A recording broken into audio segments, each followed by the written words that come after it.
write it down in some fashion, create some way of as Taking evenly data. as possible, take some sort of data and keep doing that. Make it a habit of just recording what your kid is doing, how they're acting, what they're eating, other things like that, because sometimes, maybe your child is improving, you don't realize it. Maybe they're getting worse, you don't realize it.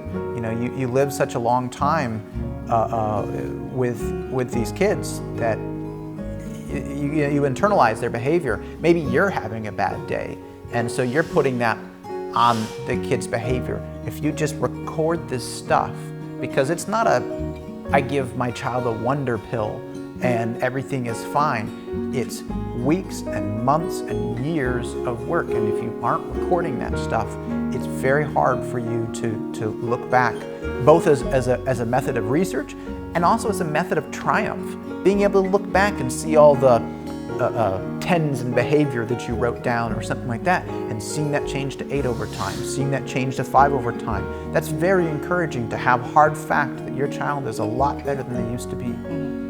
And it also, like you said, there are patterns that you just can't, your brain can't hold those patterns in your head. I can't tell you how many times I said, God, I'm at my wit's end. He's having a regression. He's just being a nutball for weeks now. I don't know what it is. Let's go back to the notebooks. And I sit there and I flip backwards and I just start counting.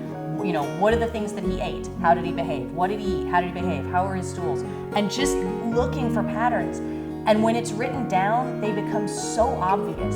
You just, how could I have not realized that this is what is going on? That this is a clear reaction he's having. Every time this happens, he behaves this way. And when you take that data, it becomes so obvious. But if you don't write it down, you're never going to remember it.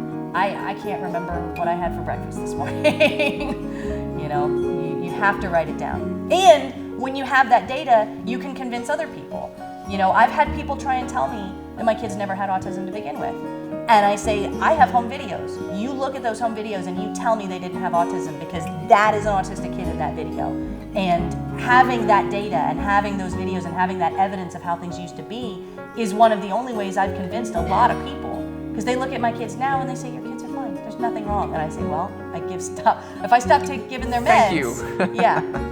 I assure you, you will see it, but I'm not willing to do that to my child just to convince you. But here, have all this old data, and now you'll be convinced, because now you see where we came from.